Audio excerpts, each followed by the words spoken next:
7h02, confirmando 7h02, estamos de volta aqui com o nosso Panorama 95, agora com o quadro Panorama Debate. O Panorama 95 discute os problemas e desafios de Caicó e da região do Seridó, com a participação de convidados especiais. No ar, Panorama Debate.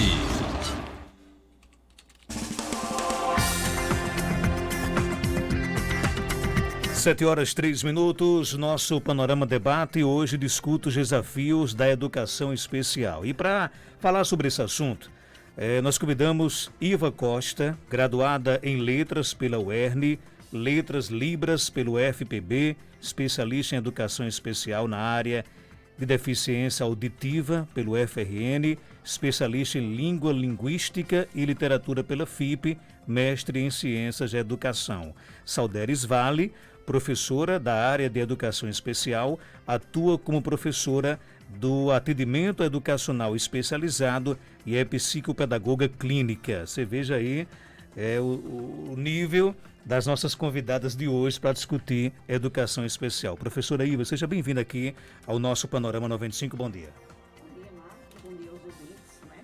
E eu acho que esse programa é o café da manhã da mesa de todo seridoense, né? Inclusive o meu. Eu vou caminhar cedinho e já volto ouvindo o programa, e quando chego já já ligo o radinho, né? E fico até o programa terminar. Eu acredito que é ouvido aqui pelo Seridó inteiro. Bom dia a todos. Obrigado pela sua generosidade. Professora Salderes, seja bem-vinda aqui ao nosso Panorama 95. Bom dia. Bom dia, caríssimos ouvintes da FM 95, pais, alunos, né, que temos, que eu sou professora na Escola Municipal Presidente Kennedy e na APAI de Caicó, no Centro de Atendimento Educacional Especializado. E já iniciando, agradeço a todos eles que nos edificaram enquanto educadores, né, na área da educação especial. Foi com eles que aprendemos muito. E também a você pelo convite. Na outra semana comemoramos, né, estávamos em luta na Semana Nacional da Pessoa com Deficiência Intelectual e Múltiplas, né, que trabalhou-se o tema sobre empoderamento dessas pessoas com deficiência e protagonismo. E a gente sabe que a luta pela inclusão é diária. Então, que bom que praticamente 10 dias depois estamos aqui, 10 dias, né? Estamos nós aqui de novo para falar sobre as questões da educação especial, que é da inclusão. Que coisa boa. Obrigada. Professora Iva, dá para fazer um resumo, bastante resumido realmente, desse contexto histórico de quando é que a educação especial começou a ser colocada em prática no Seridó? Pois bem, Marcos, eu gostaria de me apropriar um pouquinho da história. Eu vou dividir isso rapidamente em 4 fases, pequenas fases, para que o ouvinte compreenda, né, realmente esses avanços, porque muitas vezes quem está de fora não percebe os avanços existentes no processo de inclusão. Pois bem, a educação dessas pessoas, elas começam a aparecer, a ter relatos escritos a partir do século XV, né? E eu vou dividir isso bem rapidamente na fase da mística religiosa, humanista cristã, era científica e era dos direitos, né? Porque a gente sabe que, historicamente, a educação, quem é da área da educação ou paga alguma disciplina, sabe que os filhos dos trabalhadores tiveram muita dificuldade de entrar na escola, né? Foi uma luta muito grande. Você imagine para essas pessoas, né? Um micro para ser inserido dentro do macro maior, né? E houve muito processo, muita discriminação, muita rejeição. Mas aí eu vou falar um pouquinho. Nessa fase inicial, né, não existia ciência que explicasse essa deficiência, e as igrejas tiveram um poder muito forte, né? Não existia o que explicasse. Então, eles falavam que essas pessoas que nasciam com deficiência era porque os pais pecavam e ele recebia o castigo dos deuses e do diabo. E essas pessoas passaram séculos sem ter direito à vida. Nascia, era percebida a deficiência, esse ser humano era mortos, né, da forma mais cruel possível. E depois de um século, passa-se a pensar nesse ser humano como um ser, imagem e semelhança de Deus, E foi mais um século de cuidados, né? Então, assim, botavam numa casa de caridade, num abrigo, num hospital, e tinha aquelas damas da época, dos senhores de engenho, que os maridos permitiam, elas passavam 2 horas, 3 horas cuidando, então era uma pessoa vista como uma tábua rasa, que nada poderia fazer, quer dizer, não estimulava esse ser humano a nada, né? Ele apenas era cuidado ali, davam comida até a sua morte, do nascimento à morte, comida, davam banho, quer dizer, como que ele fosse uma pessoa incapaz, né?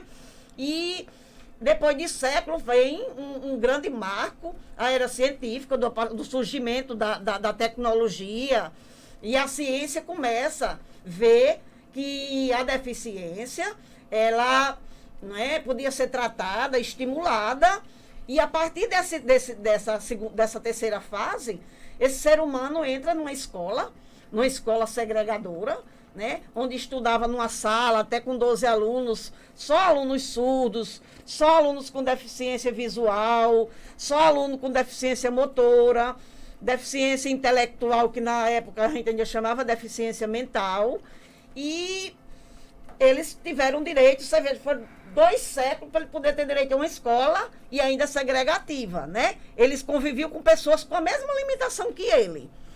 E depois, né, surge no final do século, no início do século XX, surge a era dos direitos, né, onde vem assegurar os direitos dessas pessoas.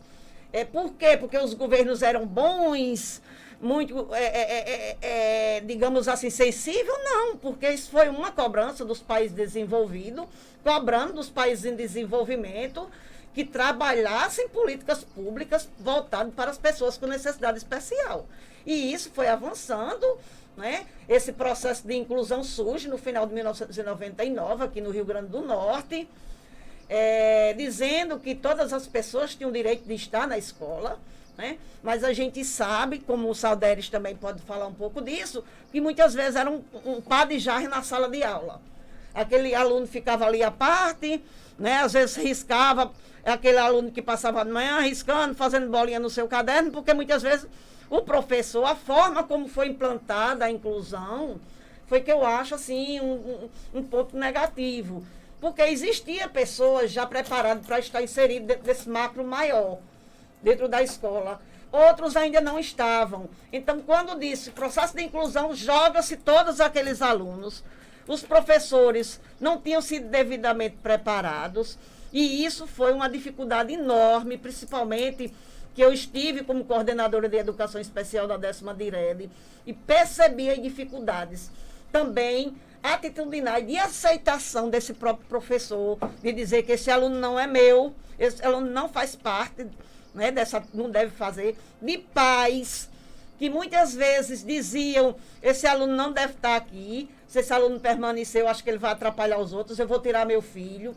Então, isso foi uma batalha muito grande que eu tive que enfrentar. E por que esse processo histórico, Marcos? Porque eu quero mostrar que, há alguns anos atrás, 3 décadas, digamos assim, né, essas pessoas, às vezes, nem nome tinham. Era o aleijado de Cício, o moco de João, né? Não tinham nome essas pessoas. E eu acho que você é muito jovem ainda, não é da minha idade, mas a gente, quem não viu nas suas cidades essas figuras históricas aqui, não eram adolescentes, eram pessoas adultas nos bares, insultando, elas correndo, jogando pedra, aqui no caso de Caicó, Maria de Cá, um beijo. Eu vi muitas pessoas em bares, quando ela passava, senhores insultando, não é? Hoje a gente não vê mais isso, por quê? Porque o Ministério Público, não é? O ser humano tem 2 coisas hoje, o meio de comunicação e o Ministério Público, né? E quando eu estive à frente da educação especial na DIRED, né, eu às vezes mesmo cochichava com o pai, procuro o doutor Elísio. Por quê? Porque na hora que procura o Ministério Público, no instante tudo se resolve, porque por mais amigável que você seja, que você busque, que você orienta, nunca caminha. Salderes, essa realidade que a Iva nos coloca, hoje mudou? Quais são os desafios hoje para a educação especial? Pronto, ontem quando estávamos falando sobre o tema, né, desafios para a educação especial, desafios da educação especial e na educação especial, eu confesso que, partindo do pressuposto de que todos nós somos diferentes, o importante é que a gente reconheça nossas fragilidades. Eu, enquanto professora, mas eu também tenho minhas limitações inerentes ao ser humano. Então, eu precisei, vocês vão me pegar de vez em quando olhando para baixo, eu tive que pontuar umas coisas para não esquecer e ser bem objetiva, porque o tempo é curtinho, não é isso? Então, os desafios, viver a vida já é enfrentar desafios. E não pense que é só brisa, essa vida. A gente enfrenta tempestades, como essa que estamos vivendo agora, né? Então, já passávamos por desafios na educação especial antes mesmo dessa pandemia chegar. Estamos vivenciando agora intensamente vários desafios. E o pós-pandemia também trarão novos desafios para a gente. Aí, por que a gente tem falado sobre isso? Porque a experiência que a gente está vivendo agora, ela é macro e micro. Macro no sentido de que todos estamos vivenciando-a. Em casa ou quem está na rua trabalhando, mas estamos vivendo. E micro, no momento que eu paro para refletir, e eu, como é que eu estou vivenciando essa pandemia? Como é que eu estou internamente, emocionalmente, espiritualmente? Eu estou bem? Para daí eu ter condições de pensar sobre o outro. Se eu estou bem, eu tenho condição de ajudar alguém, mas se eu não buscar um equilíbrio, eu não vou conseguir ajudar meus alunos, não vou conseguir ajudar os pais, as famílias desses alunos. Então, a pandemia, que esse é o terceiro pontinho, escancarou também as desigualdades sociais. A gente viu muito sofrimento, muita gente que já estava no nível de pobreza, passou para um nível de pobreza extremo, mas também aflorou uma coisa, a solidariedade humana. E ninguém sobrevive no mundo de hoje sem a solidariedade. Então, é uma habilidade que precisamos para sobreviver. Temos que aprender. A gente estava se distanciando muito do ser humano e nos tornando muito máquina, não é isso? Então, o quarto ponto é a questão de que, enquanto ser humano, somos geneticamente social.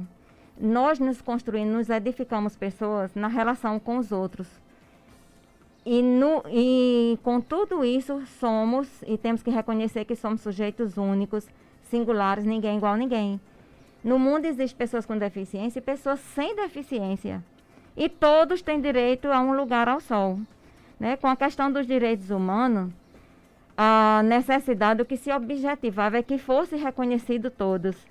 Que saísse essa pessoa com deficiência da invisibilidade. E que a gente enxergue, mas enxergue como um sujeito de direitos. Não como um coitadinho, um bichinho, como a gente culturalmente até, vez por outra, se pega falando. Mas é isso. O quinto ponto é a questão da sobrecarga emocional que tocou a todos nós. Então, foi nossas famílias, nossos professores, a comunidade em geral, que nós estamos inseridos. E isso provocou e provoca na gente uma necessidade de se reinventar. Então, esse é um compromisso que a gente tem que ter. Aprender a fazer diferente a partir de agora. Quando a gente parou e ficou em casa a partir do dia 18 de março, a gente, e agora? Pronto, não tem aula. A gente levou um tempo para entender. Quando chegou, não, vai ter que dar aula. Primeiro veio a negação. Do jeito quando nasce uma pessoa com deficiência. Não, mas eu sonhei um filho perfeito. E agora eu encontro um filho com deficiência. E tive que enfrentar esse luto e seguir em frente se eu quiser ser feliz e fazer a vida dele, e fazer dele também uma pessoa feliz. Ou para que ele possa, enquanto pessoa, ser feliz, né? Então, a gente sabe que essa questão de se reinventar, porque o tempo não parou. Tudo mudou. Tudo mudou. Nunca mais vamos ser como éramos antes. E isso não estou falando numa visão pessimista. Também foi bom. Você vê, a gente reclamava muito dos meninos por causa do uso da tecnologia, e agora descobrimos que nós somos deficientes nisso e temos que aprender. Eu fazia chamada de vídeo, não sabia fazer um print, vinha aprender. Minha gente, como é que faz quando você está conversando com um aluno que faz um print? Eu digo, meu Deus, eu pensava que um print era só quando a gente estava olhando algo no Google, entendeu? Então, novas competências a gente teve que adquirir na área profissional, emocional, tecnológica. Então, a gente não pode ver que esses desafios que se encontram na escola e na educação especial, quando eu penso assim, da escola, digamos assim, estou pensando de fora para dentro, vindo aí a questão das políticas públicas, e na escola é no dia a dia, nessa vivência do dia a dia. Então a gente não pode pensar, que é meu 8º ponto, que agora essa pandemia, esse ano foi um ano perdido, foi um tempo perdido. Não foi, a gente tem que ver que foi um ano de revelação.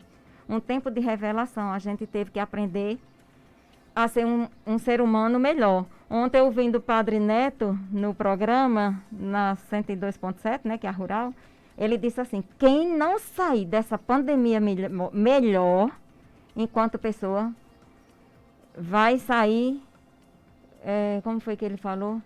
O cão, vai sair o cão, quer dizer, foi pro extremo, ou uma ou outra. Não tem meio termo, não tem mais ou menos. Ou você vai aprender com ela, ou então você vai ficar à deriva. O 9º ponto é a questão da escola e família. Antes, nós, enquanto escola, estávamos lutando para que a família viesse à escola. E o que é que aconteceu agora com a pandemia? Nós, enquanto escola, tivemos que ir para dentro da família. Para casa da né? aluno. Estamos tendo que orientar a mãe. Mãe, é assim que você vai fazer com que seu filho... Faça assim, para ver se dá certo, se ele vai conseguir aprender. Então, temos que estar ligando para a mãe, conversando com ela para fazer uma audição. Então a situação se inverteu? Se inverteu, exemplo, aqui se inverteu. O que a escola mais cobrava, de que a família participasse da escola. Da Agora escola. a escola está participando da E família. a família está cobrando a participação dessa escola dentro da casa, porque ela está doida. Tem mãe que diz assim, daqui a pouco eu estou vendo a hora um menino desse morrer, ou eu mato ou enlouqueço, né? Então a gente tem ouvido áudios assim, e não é de brincadeira não, é de verdade, tem muito sofrimento aí no meio. A importância do professor agora Então, é super valorizada, e né? às vezes também necessita, como a gente se tornou evidência e como é importante o trabalho da gente, que talvez não se tivesse tanto reconhecimento como agora se precisa ter. Não só porque o menino ficava na escola e a mãe ficava sem ele em casa e isso assim, não. Mas porque é importante a mediação. E a gente sabe que essa mediação de forma remota não é igual. É claro que não tem como ser igual. Não é como a gente está olhando olho no olho, sentindo o cheiro do outro, sentindo que pelo corpo o outro também fala. E quando a gente está ali através do computador, naquela hora não está vendo, a não ser que estejamos numa webconferência, né, numa chamada de vídeo. É isso. Então, se inverteu nesse sentido. E o que é bom é que a gente tem que entender que a gente precisa se dar a mão. Que sempre precisou. E agora está vendo que mais do que nunca, escola e família, a gente não consegue fazer educação, principalmente a educação especial, se a gente não estiver junto. Não é porque o menino vai para a escola ou vai para o atendimento educacional especializado. A família em casa também tem que contribuir, tá certo? Então a gente precisa estar junto. Aí você me perguntou ontem também, e o pós-pandemia?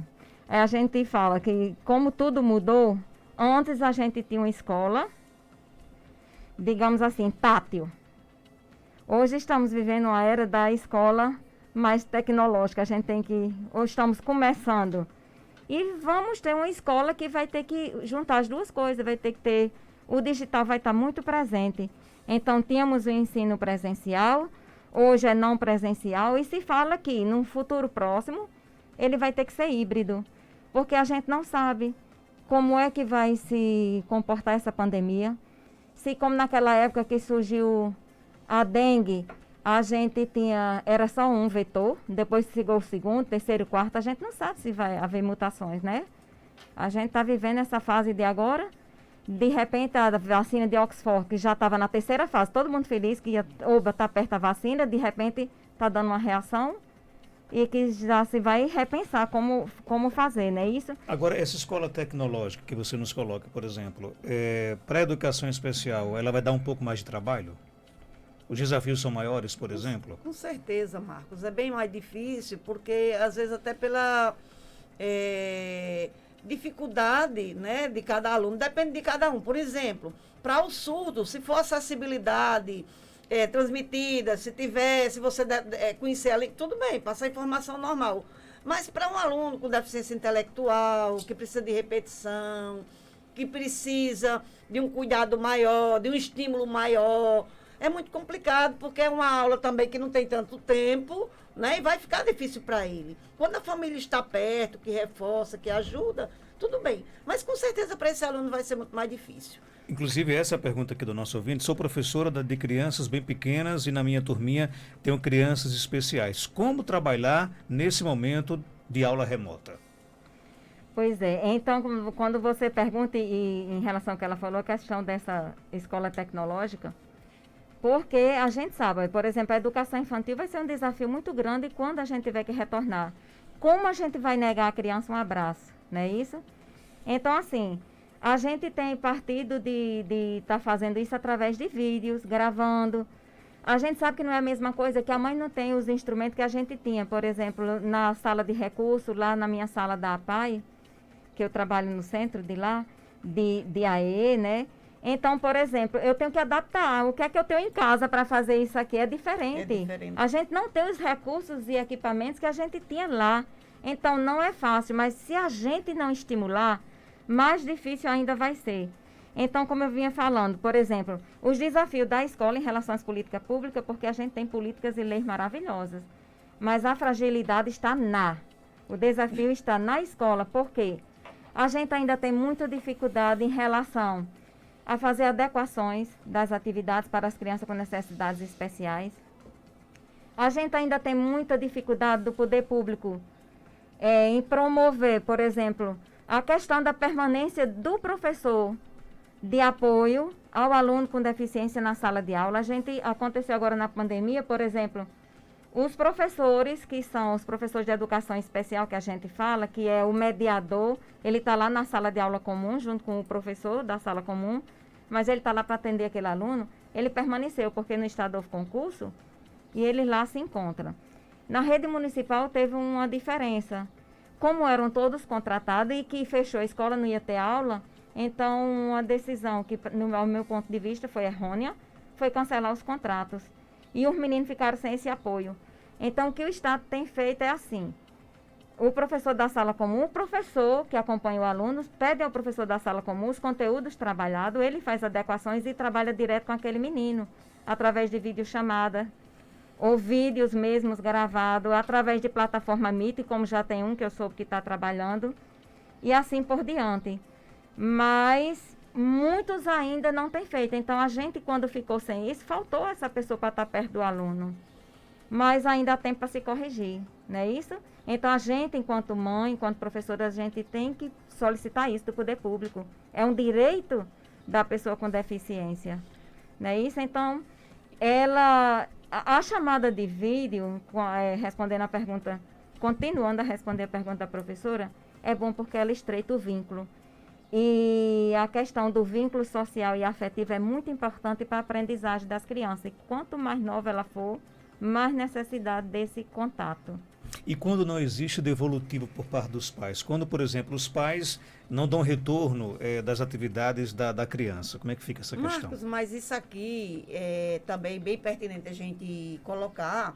Há muitos dos filhos ditos normais que não dão também, né? Existe aquele pai, você sabe, que existe aquele pai preocupado com a formação do seu filho, né? Tanto especial quanto o dito normal, como também há o especial que está ali pronto toda hora tentando atender, né? Isso a gente não pode comparar. Agora, tratando da questão do desafio, eu acho que um desafio maior são as leis, né? Que a gente existe no papel de fato, mas que na verdade a gente precisa de orientar esses pais, esses professores, esses coordenadores, para que isso de fato aconteça.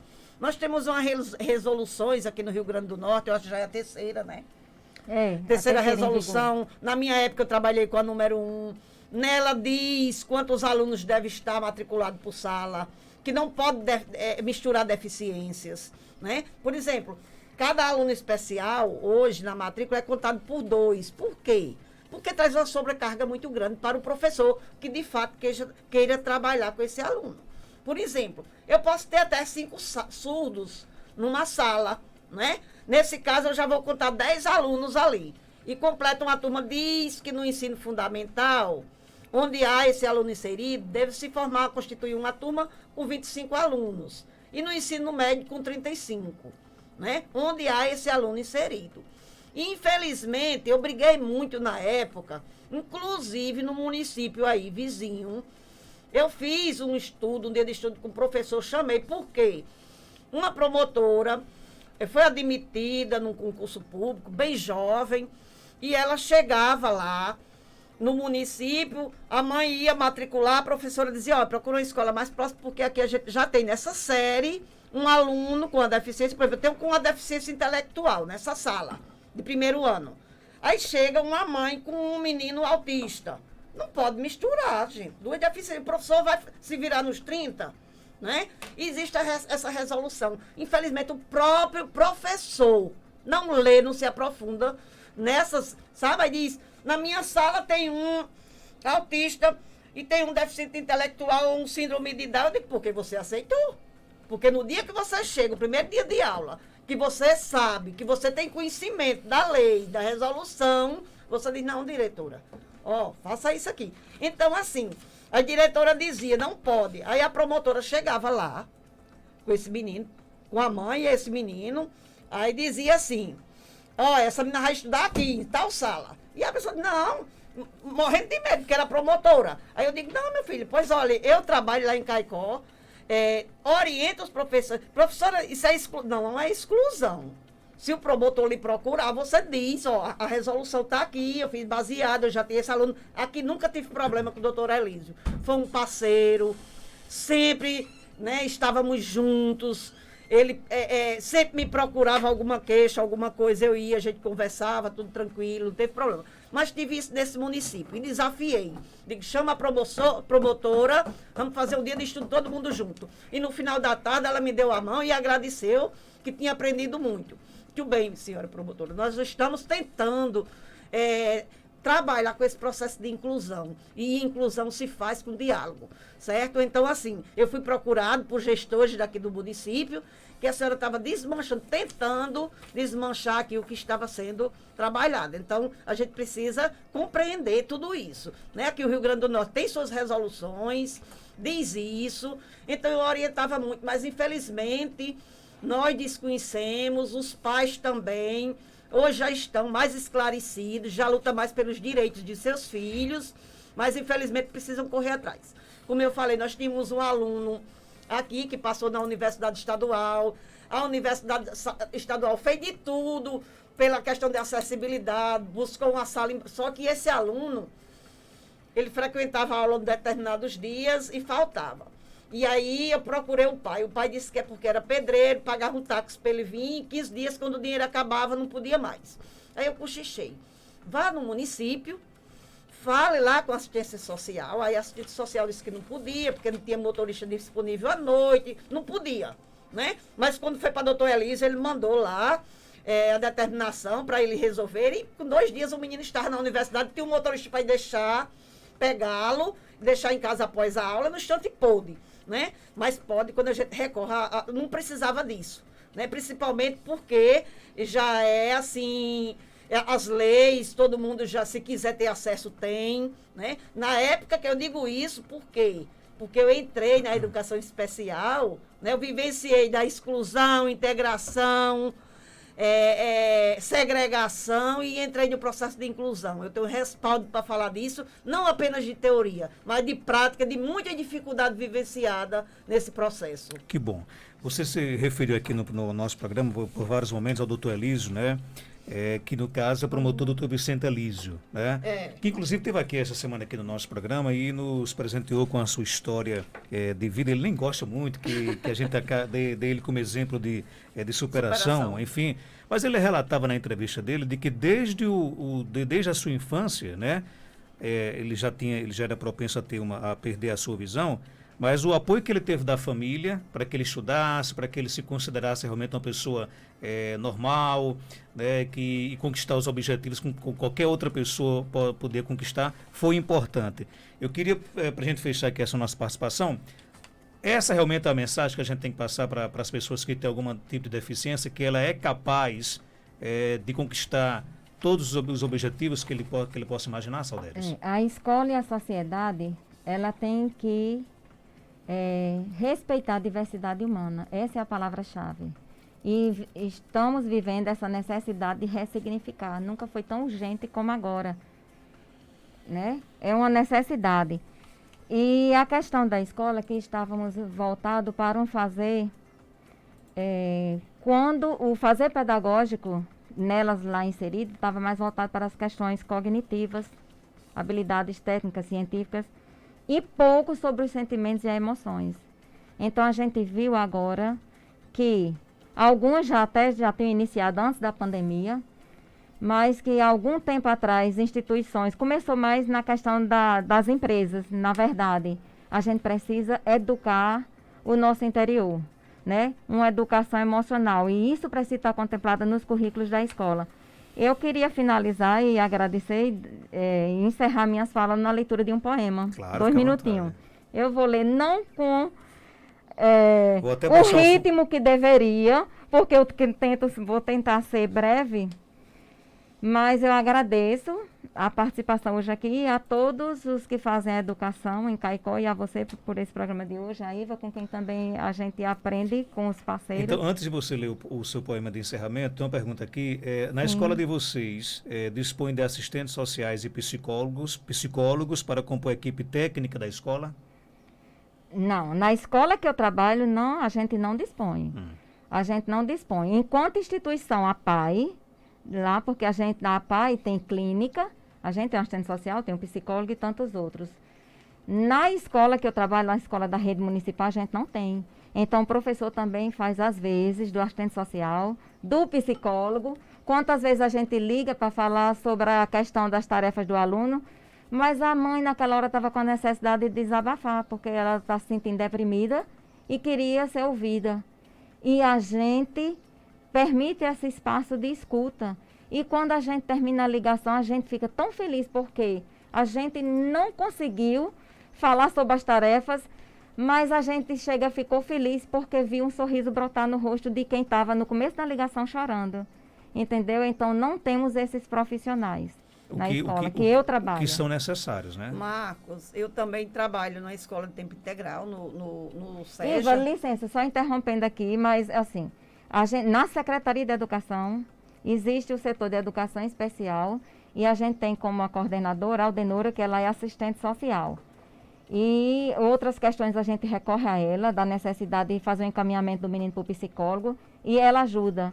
E vai correndo atrás, mas não significa que isso muitas vezes a gente consiga. A gente ainda precisa de uma articulação muito grande entre a saúde e a educação.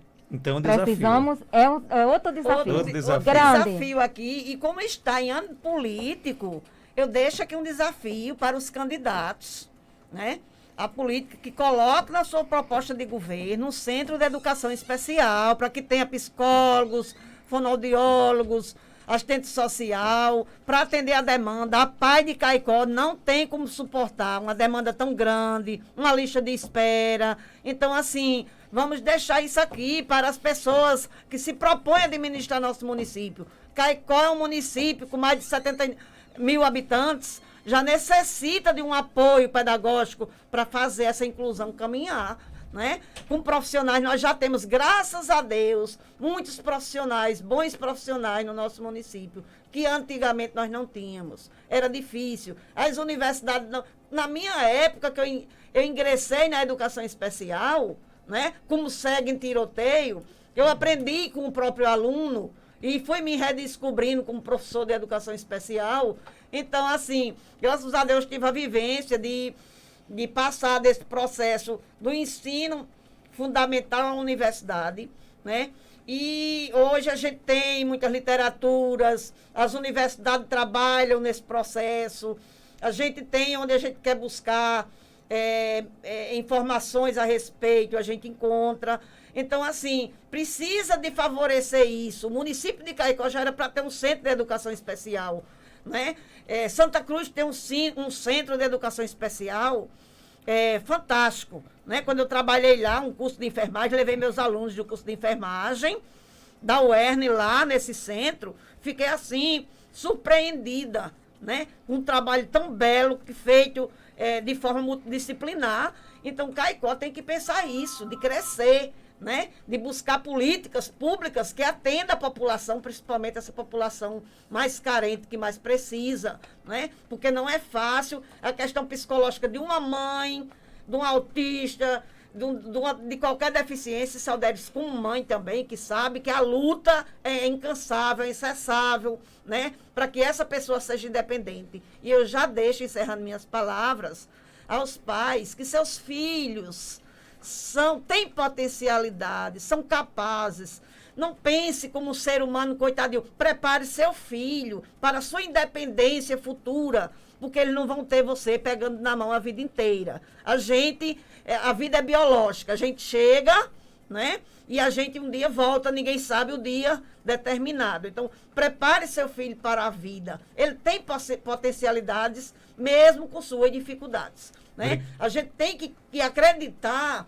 Eu dizia muito para os professores, pessoal, vamos pensar, né, que esse aluno é capaz e que ele não é tábua rasa, todo mundo aprende, né? Mesmo com suas limitações, eles vão aprender muita coisa, certo? Então, os pais têm que trabalhar nessa perspectiva de dar independência para o seu filho. Obrigado, professora Iva. E você deu uma ideia bacana, nós vamos cobrar das entrevistas com os pré-candidatos a prefeito, que eles coloquem nos seus planos de governo o centro de apoio. Muito bem, Marcos. É um trabalho nosso, quanto sociedade, nós temos que fazer por isso, né? Porque o pai muitas vezes não cobra, coitado, porque ele não conhece. Ele não sabe que isso vem a favorecer melhor ao município, a seus filhos e à comunidade de uma forma geral. Obrigado por sua participação. Eu que agradeço, viu?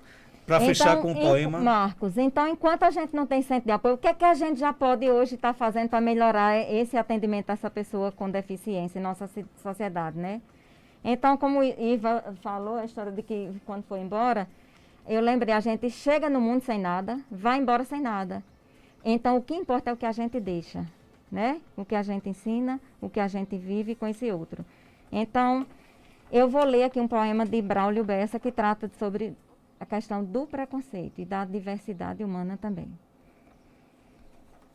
Seja menos preconceito, seja mais amor no peito. Seja amor, seja muito mais amor. E se mesmo assim for difícil ser, não precisa ser perfeito. Se não der para ser amor, que seja pelo menos respeito. Há quem nasceu para julgar e quem nasceu para amar. E é tão difícil entender de qual lado a gente está, que o lado certo é amar. Amar para respeitar, amar para tolerar, amar para compreender que ninguém tem o dever de ser igual a você. O amor, meu povo, o amor é a própria cura, remédio para qualquer mal. Cura o amado e quem ama, o diferente e o igual. Talvez seja essa a verdade, que é pela anormalidade que todo amor é normal. Não é estranho ser negro, o estranho é ser racista. Não é estranho ser pobre, o estranho é ser elitista. O índio não é estranho, estranho é o desmatamento. Estranho é ser rico em grana e pobre em sentimento. Não é estranho ser gay, estranho é ser homofóbico. Não é estranho ser pobre, nem meu sotaque, desculpe, nem meu sotaque é estranho. Estranho é ser xenofóbico. Meu amor não é estranho. Estranho é escravidão, que aprisiona meus olhos na grade de um padrão. Minha fé não é estranha. Estranho é a acusação, que acusa, inclusive, quem não tem religião. O mundo sim é estranho, com tanta diversidade, ainda não aprendeu a viver em igualdade. Entender que nós estamos percorrendo a mesma estrada, pretos, brancos, coloridos, deficientes ou não, em uma só caminhada, não carece de divisão por raça, religião, nem por sotaque, oxente. Seja homem ou mulher, você só é o que é, por também ser diferente. Por isso, minha poesia, que sai daqui do meu peito, diz aqui que a diferença nunca foi nenhum defeito. Eu reforço esse clamor. Se não der para ser amor, que seja ao menos respeito. Então, a educação especial não é um favor, é uma urgência. E obrigada. Eu que agradeço, né? A participação tão brilhante de vocês duas, Salderes Vale e Iva Costa. Nosso programa, ele está aqui aberto para a gente discutir essas e outras temáticas. E parabéns pela luta de vocês duas, viu? É só convidar, né, Salderes? Ótimo, coisa boa, né? E da desculpa aí o tempo, é porque Não. há duas linguarudas no mesmo espaço. E da próxima, Obrigada, eu Robson, garanto que da por ter próxima a gente permitido. prepara um cafezinho aqui com bolacha e creme cracker, viu? Já tá bem gordinho, não precisa muito de café. Um abraço, obrigado. água. 7 horas e 43 minutos. Plácido está aqui, Plácido Amaral, parabéns. Companheiro Marcos Jantas por convidar para brilhantar o seu programa. Essas duas grandes especialistas em educação especial que tanto contribuíram e contribuem ainda com a educação especial no nosso estado, na região do Seridó, em Caicó e principalmente na APAE de Caicó. Um abraço, tia Iva e tia Salderes, né? Pessoas com quem tive o prazer de trabalhar por vários anos aqui na cidade de Caicó. Um abraço, companheiro Plácido, em seu nome. Não me cansa aqui de abraçar os nossos companheiros do Rotary Club aqui de Caicó. Daqui, inclusive, está na campanha do Fraldão, viu, gente? O Rotary Club aqui de Caicó está na campanha do Fraldão. Então, vamos doar aí fraldas geriátricas para os idosos do abrigo de idosos Professor Pedro Gugel, aqui na cidade de Caicó. Abraçar aqui a nossa querida Raquel Gugel, também está aqui nos... gostou bastante da discussão. Aldena Fernandes de Melo, esposa do nosso querido Vicente Eliso, promotor que esteve aqui, deu um show aqui esta semana com a sua história. Dorinha Araújo, enfim, de Clene Cabral, muitas pessoas aqui, a Santelma Araújo. Um abraço para todos vocês que estão aqui na escuta aqui do nosso Panorama 95. Aqui a notícia não para, gente. Panorama 95 apresenta Check-up no rádio.